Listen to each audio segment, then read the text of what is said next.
അങ്ങനെ അനാമിക നയനയെ കൊടുക്കാനുള്ള പക്ക പ്ലാനിങ്ങുമായിട്ട് അനന്തപുരിയിലേക്ക് വരുന്നുണ്ട്. കഴിഞ്ഞ വീഡിയോയിൽ നമ്മൾ പറഞ്ഞിട്ടുണ്ടായിരുന്നു അനാമിക അവളുടെ വീട്ടിലേക്ക് സ്വർണം കൊണ്ടുപോകുന്നതിനെ കുറിച്ചും നയനയെ കൊടുക്കാനുള്ള പക്ക പ്ലാനിങ് ചെയ്യുന്നതിനെ കുറിച്ചൊക്കെ. ആ വീഡിയോ കാണുകയാണെന്നുണ്ടെങ്കിൽ നിങ്ങൾക്ക് കംപ്ലീറ്റ് ആയിട്ടുള്ള സ്റ്റോറി മനസ്സിലാവുന്നതായിരിക്കും കേട്ടോ. ഇത് സെക്കൻഡ് പാർട്ടാണ്. അങ്ങനെ അനാമിക അവളുടെ ഒരു മാല കൊണ്ടുപോയിട്ട് ആരും കാണാതെ നയനയുടെ ബാഗിനുള്ളിൽ വെക്കുന്നുണ്ട്. ശേഷം ഒന്നും അറിയാത്തതുപോലെയാണ് അവൾ സ്വർണവുമായിട്ട് വീട്ടിലേക്ക് പോണത്. തിരികെ വരുന്നുണ്ട് കേട്ടോ. അപ്പോൾ അന്ന് അവൾ ഇങ്ങനെ വൈകുന്നേരം ആകുന്ന സമയത്ത് ഭക്ഷണമൊക്കെ കഴിച്ചു കഴിഞ്ഞിട്ട് ഇരിക്കുകയാണ് എല്ലാവരും. ഈ സമയത്ത് അനാമിക വന്നിട്ട് ജാനകിയോട് പറയാണ്, അമ്മേ എൻ്റെ സ്വർണ്ണം ഒന്നും കാണുന്നില്ലെന്ന് പറയുന്നു. എന്താ മോളെ സ്വർണ്ണം ഒന്നും കാണുന്നില്ലെന്നോ? മോൾ അവിടെ എങ്ങാനും വെച്ച് കാണും, മോള് തപ്പ് എന്ന് പറയുന്നുണ്ട്. അയ്യോ സത്യമായിട്ട് ഇല്ലമ്മേ, ഞാൻ ഇത്ര നേരം അവിടെ എല്ലാം അരിച്ചു പിറക്കി. എനിക്കിടാനുള്ളത് മാത്രം കുറച്ച് വളയും മാലയും കമ്മലും മാത്രം എടുത്തു വെച്ചിട്ട് ബാക്കി മുഴുവനും ഞാൻ എൻ്റെ കബോർഡിൽ വെച്ച് പൂട്ടിയിട്ട് താക്കോൽ എൻ്റെ ഡ്രോയിലിട്ടിട്ട് ഞാൻ ഇന്ന് വീട്ടിൽ പോയിട്ട് വന്നതല്ലേ. വന്നതിന് ശേഷം ഞാൻ അതൊന്നും തുറന്നു പോലും നോക്കിയില്ല. ഇപ്പം ചുമ്മാ ജസ്റ്റ് ഞാൻ തുറന്നു നോക്കിയപ്പം അവിടെ ഒന്നും ഗോൾഡ് ഇല്ലമ്മേ എന്ന് പറയുന്നുണ്ട്. മോള് വേറെ എങ്ങോട്ടെങ്കിലും വെച്ചതായിരിക്കും മോളെ, ഒന്നുകൂടി തപ്പി നോക്ക്. ഇല്ലമ്മേ, ഞാൻ മുറി മുഴുവനും അരിച്ചു പറക്കി, അവിടെ എങ്ങും ഇല്ലമ്മേ എന്ന് പറയുന്നുണ്ട്. അയ്യോ പിന്നെ സ്വർണ്ണമൊക്കെ എവിടെ പോവാനാ എന്ന് ജാനകി ചോദിക്കാണ്. അപ്പോഴേക്കും ഹാളിലേക്ക് എല്ലാവരും വരുന്നുണ്ട്. മുത്തശ്ശി ചോദിക്കുകയാണ്, മോളെ എല്ലായിടത്തും നോക്കിയില്ലേ? അങ്ങനെ സ്വർണം ഈ വീട്ടിൽ നിന്ന് എവിടെ പോകാനാ? ഇന്നേ വരെ ഇങ്ങനൊന്നും ഇവിടെ ഒന്നും പോയിട്ടില്ല. അത് മാത്രമല്ല വാതിക്ക് സെക്യൂരിറ്റി ഉണ്ട്, ഫുൾ CCTV ക്യാമറയുണ്ട്. പിന്നെ ഈ സ്വർണ്ണമൊക്കെ ഇവിടുന്ന് എവിടെ പോകാനാ മോളെ എന്ന് ചോദിക്കുകയാണ്. മുത്തശ്ശി ഇന്നലെ ഞാൻ അമ്മയോട് പറഞ്ഞതാ സ്വർണ്ണമൊക്കെ ലോക്കറിൽ കൊണ്ട് വെക്കാന്ന്. അപ്പോൾ അമ്മ പറഞ്ഞു വേണ്ട, അമ്മയുടെ കൊടുത്തേക്ക് സേഫായിട്ട് വെച്ചേക്കാന്ന്. എങ്കിൽ നാളെ സ്വർണ്ണമെല്ലാം അമ്മയുടെയിലേക്ക് കൊടുത്ത് സേഫായിട്ട് വെച്ചേക്കാന്ന് പറഞ്ഞിട്ട് ഇന്ന് ഞാൻ എൻ്റെ അലമാരിയിൽ വെച്ചിരുന്നതാ, നാളെ അമ്മേനെ ഏൽപ്പിക്കാന്ന് ഓർത്തിട്ട്. അപ്പോഴതാ ഇങ്ങനെ സംഭവിച്ചത്. സത്യം ഞാൻ പറയുന്നേ, ഞാൻ എൻ്റെ അലമാരിൽ വെച്ചിട്ട് അത് പൂട്ടി എൻ്റെ ഡ്രോയിലാ താക്കോൽ വെച്ചിരുന്നത്. അതിനുശേഷം ഞാൻ ഇന്ന് എൻ്റെ വീട്ടിൽ പോയിട്ട് വന്നു, പിന്നെ നോക്കിയേയില്ല. പിന്നെ ഇപ്പം ജസ്റ്റ് ചുമ്മാ നോക്കിയപ്പോഴാണ് കണ്ടത്. അമ്മേനെ ഏൽപ്പിക്കാന്നും പറഞ്ഞിട്ടാ ഞാൻ നോക്കിയേ, അപ്പോഴാ സംഭവം കാണുന്നേ എന്ന് പറയാണ്. അയ്യോ പിന്നെ എവിടെ പോയി സ്വർണം എന്ന് ചോദിക്കുകയാണ് ജാനകി. അപ്പോഴേക്കും ആനി വന്നിട്ട് പറയുന്നുണ്ട്, എവിടെയെങ്കിലും കൊണ്ട് വെച്ച് കാണും, എന്നിട്ട് ആവശ്യമില്ലാതെ ബാക്കിയുള്ളവരെ കുറ്റപ്പെടുത്താൻ നോക്കുക, അവിടെ എവിടെയെങ്കിലും കാണും എന്നൊക്കെ പറയുന്നുണ്ട്. അയ്യോ ഇല്ല ആനി, ഞാൻ അവിടെ എല്ലാം തപ്പി നോക്കി, എവിടെയും കാണുന്നില്ല എന്നൊക്കെ പറയുന്നുണ്ട്. ആദർശ് പറയാണ്, മോളെ മോക്ക് അങ്ങനെ ഒരു സംശയം ഉണ്ടെങ്കിൽ നമുക്ക് എല്ലായിടത്തും ചെക്ക് ചെയ്ത് നോക്കാം. അയ്യോ ആദർശേട്ടാ, എനിക്ക് അങ്ങനെ സംശയമൊന്നുമില്ല. പക്ഷേങ്കിൽ ഞാൻ വെച്ചിട്ട് പോയ സ്വർണം അതെവിടെ പോയി? 100 പവനോളം ഇല്ലേ, അതെവിടെ പോയിന്ന്? അങ്ങനെ ഒരു ബാഗായിട്ട് ആര് കൊണ്ടുപോകാനാ ഒരു ബാഗിനകത്ത് നിറച്ചഞ്ഞ സ്വർണം വെച്ചെന്നേ, അതെവിടെ പോകാനാ എന്ന് അനാമിക ചോദിക്കാണ്. അപ്പോഴേക്കും ജലജ പറയാണ്, 2 മരുമക്കൾ വന്ന് കയറിയ പിന്നെ ഈ വീട്ടിൽ എപ്പോഴും ഇങ്ങനെ തപ്പേണ്ട അവസ്ഥയാ, പണ്ട് ഇതുപോലെയൊന്നും ഉണ്ടായല്ലോ. അപ്പോഴേക്കും നവ്യ ജലജയോട് പറയുന്നുണ്ട്, പിന്നെ അന്നത്തെ മോഷണ കേസ് ഞാൻ എല്ലാവരോടും പറയട്ടെ, അങ്ങനെയാണെങ്കിൽ ആദ്യം സംശയിക്കാൻ പോകുന്നത് നിങ്ങളെ ആയിരിക്കും, അല്ലെങ്കിൽ വായടച്ചോടെ മിണ്ടാതെ നിന്നോ എന്ന് പറയാണ്. അത് കേട്ട് ജലജ പേടിച്ച് മിണ്ടാതെ നിൽക്കുന്നുണ്ട് കേട്ടോ. അങ്ങനെ നയന പറയാണ്, അങ്ങനെയാണെന്നുണ്ടെങ്കിൽ നമുക്ക് ഈ വീട് മൊത്തം ഒന്ന് അരിച്ചു പറക്കി നോക്കാം, മോള് വേറെ എങ്ങോട്ടെങ്കിലും കൊണ്ട് വെച്ചതാണെങ്കിലോ എന്ന് പറയാണ്.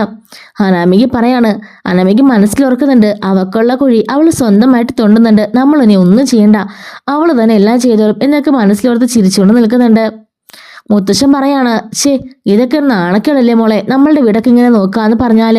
അന്നും ഇതുപോലെ അനാമിക മോൾക്കുള്ള മാല കാണാതെ പോയപ്പോൾ നമ്മൾ ഈ വീട് മുഴുവനും അരിച്ചു പെറുക്കി, എന്നിട്ട് അവിടെ തന്നെ ഉണ്ടായിരുന്ന സംഭവം ആ കനകത്തിന് വരെ നമ്മൾ വെറുതെ എല്ലാവരും കൂടി ബുദ്ധിമുട്ടിച്ചു. ഈ ജലജ ഒറ്റടുത്ത് കാരണമാണ് കനകത്തിന് ബാഗ് വരെ സെർച്ച് ചെയ്യേണ്ടി വന്നത്. അതുപോലെ ഒരു നാണക്കേട് ഏതൊരു വീട്ടിലാണ് ഉണ്ടാവുന്നത്. നമ്മുടെ വീട്ടിൽ അങ്ങനെ ഒരു നാണക്കേട് ഉണ്ടായി. അന്ന് ഞാൻ അനുഭവിച്ച വിഷമം ആർക്കും പറഞ്ഞ് മനസ്സിലാവില്ല. എൻ്റെ വീട്ടിൽ അങ്ങനെ ഒരു മോഷണ ശ്രമം പോലെ തോന്നിയിട്ട് എല്ലാവരുടെയും ബാഗൊക്കെ ചെക്ക് ചെയ്യാന്ന് പറഞ്ഞാൽ എന്നെ നാണക്കേടാം. എല്ലാവരും അത് നാണം കിട്ട് തല കുനിഞ്ഞ് നിന്ന് പോയില്ലേ, എനിക്ക് ആകെപ്പാടെ വല്ലാണ്ട് വിഷമമായിപ്പോയി എന്നൊക്കെ മുത്തശ്ശൻ പറയാണ്. നയനെ പറയുന്നുണ്ട്, അതല്ല മുത്തശ്ശ, അവളുടെ ഓർമ്മപ്പിശ കൊണ്ട് മറ്റെവിടെയെങ്കിലും കൊണ്ട് വെച്ചതാണെങ്കിലോ? അങ്ങനെ ആയിക്കൂടെ, നമുക്കതുകൊണ്ട് എല്ലാവരുടെ മുറികളും എല്ലാം ഒന്ന് തപ്പി നോക്കാം എന്നൊക്കെ പറയുന്നുണ്ട്. അങ്ങനെ എല്ലാവരും കൂടിയിട്ട് എല്ലാ മുറിയും എല്ലാം തപ്പി നോക്കാണ് കേട്ടോ. എല്ലാവരും പൂജാമുറിയിലും മറ്റുള്ള സ്ഥലങ്ങളിലും എല്ലാം അരിച്ചു പെറുക്കുന്നുണ്ട്. അങ്ങനെ എല്ലാ ഹാളും അടുക്കളയും അനാമികയുടെ മുറിയും അതുപോലെ തന്നെ പൂജാമുറിയും എല്ലാം സെർച്ച് ചെയ്ത് നോക്കാണ്. ഇവിടെ എങ്ങും കാണുന്നില്ല. അങ്ങനെ എല്ലാവരും പറയാണ്, ഇനി ഓരോ മുറി നമുക്ക് സെർച്ച് ചെയ്യാന്ന് പറഞ്ഞിട്ട് ആദ്യം മുത്തശ്ശിയുടെ മുറിയും പിന്നെ നവ്യയുടെ മുറിയും ജലജയുടെ മുറിയും ഒക്കെ സെർച്ച് ചെയ്യുന്നുണ്ട്. ലാസ്റ്റായിട്ട് എല്ലാവരും കൂടിയിട്ട് ആദർശിന്റെ മുറിയിലേക്ക് ചെല്ലുന്നുണ്ട് കേട്ടോ. അനാമിക മനസ്സിൽ ചിരിച്ചുകൊണ്ട് നിൽക്കുകയാണ്. ഇപ്പൊ കാണാടി നിന്റെ അവസാനമായിന്ന് എന്നൊക്കെ പറഞ്ഞ് ഇങ്ങനെ ചിരിച്ചുകൊണ്ട് നിൽക്കുന്നുണ്ട്. അങ്ങനെ എല്ലാവരും കൂടിയിട്ട് നയനയുടെ മുറി സെർച്ച് ചെയ്യാണ്. ലാസ്റ്റായിട്ട് ജലജയാണ് കേട്ടോ നയനയുടെ. അപ്പോൾ ഈ സമയത്തൊക്കെ അനാമിക അനങ്ങാതെ മാറി നിൽക്കുകയാണ്. താൻ പോയി കണ്ടുപിടിച്ചാൽ എല്ലാവർക്കും സംശയം തോന്നുന്നു പറഞ്ഞിട്ട് ജലജ ലാസ്റ്റായിട്ട് നയനയുടെ ബാഗ് ഇങ്ങനെ തുറക്കുന്ന സമയത്തായിരിക്കും അതിൽ നിന്ന് മാല കിട്ടുന്നത്. ജലജ ഞെട്ടലോട് കിട്ടാൻ മാല ഇങ്ങനെ പൊക്കിപ്പിടിക്കുകയാണ് കേട്ടോ. വലിയൊരു മാലയായിരിക്കും. ഇത് കണ്ടപാടെ എല്ലാവരും ഞെട്ടിപ്പോവാണ്. ആദർശ സഹിതം ഞെട്ടിപ്പോന്നു. നയനയുടെ അവസ്ഥ പിന്നെ പറയണ്ടല്ലോ. നയന ഇങ്ങനെ അന്താളിച്ചേക്കാണ്. ഈശ്വര ഇതെങ്ങനെ ഈ മാലിന്റെ ബാഗിൽ വന്നു പറഞ്ഞിട്ട് കിട്ടിയ അവസരം മുതലാക്കി ജലജ പറയാണ്. കണ്ടില്ലേ കണ്ടില്ലേ എല്ലാവരും കണ്ടില്ലേ, പെരുങ്കള്ളിയെ കൈയോട് പിടികൂടി, കണ്ടോ ഇവളുടെ ബാഗിൽ നിന്ന് മാല കിട്ടിയത് എന്നൊക്കെ പറഞ്ഞിങ്ങനെ പൊക്കി കാണിച്ചോണ്ട് നിൽക്കാണ്. അപ്പോഴേക്കും നയന ഓടി വന്ന് ആ മാല പിടിച്ചു മേടിക്കുന്നുണ്ട്. അയ്യോ സത്യമായിട്ടും എനിക്കൊന്നും അറിയില്ല, ഞാൻ എടുത്തിട്ട് കൂടിയില്ല, ഇതെങ്ങനെ എൻ്റെ ബാഗിൽ വന്നെന്ന് എനിക്കറിയില്ല എന്ന് പറയാണ്. അപ്പോഴേക്കും ജലജ പറയാണ്, ഒരു പക്ഷേ മാല കയ്യും കാലും വെച്ച് നടന്നെന്ന് കയറിയിരുന്നാണെങ്കിലോ. അല്ല അമ്മേ എന്നൊക്കെ പറഞ്ഞ് ജലജ കളിയാക്കുന്നുണ്ട്. നയന അവിടുന്ന് പൊട്ടിക്കറിയുന്നുണ്ട്. നവ്യ അങ്ങോട്ടേക്ക് വന്ന് പറയുന്നുണ്ട്, അതെ ഞങ്ങൾക്ക് അങ്ങനെ മോഷ്ടിക്കേണ്ട സാഹചര്യമൊന്നുമില്ല, ഇവിടെ പണ്ട് മോഷ്ടിച്ച് നിങ്ങളാ, അതൊക്കെ അറിയാമല്ലോ, അത് തെളിവുകളും ഞങ്ങളുടെ ഫോണിലുണ്ട്, അതുകൊണ്ട് കൂടുതൽ വിളയാൻ നിൽക്കണ്ട എന്ന് പറയുമ്പോഴേക്കും ജലജ മിണ്ടാൻ നിൽക്കുന്നുണ്ട് കേട്ടോ. അപ്പോഴേക്കും അനാമിക പറയാണ്, എന്താ എന്താ ജലജാപ്പച്ചി പറഞ്ഞതിൽ പ്രശ്നം, ഇത്രയും മുറികൾ തപ്പിയിട്ട് ആരെങ്കിലും മുറിയിൽ നിന്ന് എന്തെങ്കിലും കിട്ടിയോ, കണ്ടില്ലേ നിങ്ങളുടെ അനിയത്തിന്റെ ബാഗിൽ നിന്നല്ലേ മാല കിട്ടിയത് എന്ന് അനാമിക ചോദിക്കാണ്. അപ്പോഴേക്കും ജാനകി എന്നിട്ട് പറയാണ്, ഞാൻ അപ്പോഴേ ഓർത്തു ഇത്രയും നാളെ ഞാൻ സ്നേഹിച്ചത് ഒരു വിഷത്തിനെയാണല്ലോ, ഇപ്പൊ ഞാൻ തിരിച്ചറിഞ്ഞു ഈ നയനയാണ് കള്ളി എന്നുള്ള കാര്യം. നയന മഹാ കള്ളി തന്നെയാ, എല്ലാരെയും സോപ്പിട്ട് വശത്താക്കാനും എല്ലാ സംഭവങ്ങളും അടിച്ചു വാനും എല്ലാം അവളെ മിടിക്കുക. പണ്ടും ഇവള് 1,00,000 രൂപ കൊണ്ട് വീട്ടിലേക്ക് പോയത് എല്ലാവരും ഓർക്കുന്നില്ലേ, അത് ചോദിച്ചപ്പം അവള് സ്വന്തമായിട്ട് അധ്വാനിച്ചാണെന്ന് പറഞ്ഞു. ഇപ്പൊ പലതവണയായിട്ട് ആദർശിന്റെ കയ്യിൽ നിന്ന് മാലയും കൊലുസും ഒക്കെ ആയിട്ട് മേടിക്കുന്നുണ്ട്. അങ്ങനെ സ്വർണത്തിനോട് ഇവക്ക് മാക്രന്നും കൂടിയതാ. വീട്ടിലേക്ക് കൊണ്ടുപോയി കൊടുത്ത് അവളുടെ അച്ഛനും അമ്മയുടെ ഒക്കെ കടങ്ങളിട്ടായിരിക്കും അവളുടെ പ്ലാനിങ്. സത്യം പറടി സ്വർണം എവിടെയെന്ന് ചോദിക്കുന്നുണ്ട്. പൊട്ടിക്കരഞ്ഞോണ്ട് നയനെ പറയാണ്, ജാനകി ചെറിയമ്മേ സത്യമായിട്ട് ഞാൻ ഒന്നും എടുത്തല്ല, ഇത് ഞാൻ കണ്ടിട്ട് കൂടിയില്ല, ഇതെങ്ങനെ വന്ന് എനിക്ക് അറിയില്ല. അപ്പോഴേക്കും ജാനകി പറയാണ്, അതെ ജലജ പറഞ്ഞതുപോലെ കൈയും കാലും വെച്ച് നടന്നു വന്നായിരിക്കും അല്ലേടി കള്ളി എന്ന് പറയുന്നുണ്ട്. ദേ ചെറിയമ്മ എന്നെ കള്ളി എന്ന് വിളിക്കരുത്, എനിക്കത് ഇഷ്ടപ്പെട്ടില്ല എന്ന് പറയാണ്.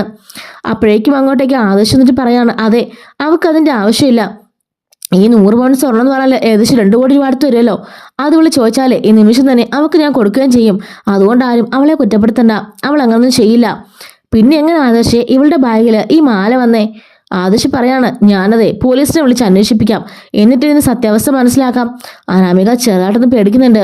അനാമിക പറയാണ്, അതിൻ്റെ ഒന്നും ആവശ്യമില്ല, അനന്തപുരം തറവാട്ടിലെ ഒരു മോഷണം നടന്നിട്ട് അത് പോലീസ് ഒന്ന് അന്വേഷിക്കാന്ന് പറഞ്ഞാൽ അത് എത്രമാത്രം നാണക്കേടായിരിക്കും. മുത്തശ്ശൻ പറഞ്ഞിട്ടുണ്ട്, ഒരു നാണക്കേടുമില്ല, നയനമളുടെ മേലെ ഇങ്ങനൊരു പഴി വീണാൽ അത് തെളിയിക്കേണ്ട ഉത്തരവാദിത്തം എനിക്ക് തന്നെയാ, അതുകൊണ്ട് ഇപ്പൊ തന്നെ ആദർശയെ പോലീസിനെ വിളിക്കുക എന്ന് പറയുന്നുണ്ട്. ഇതിന്റെ തേർഡ് പാർട്ട് നമ്മൾ അടുത്തൊരു അപ്ലോഡ് ചെയ്യാവേ.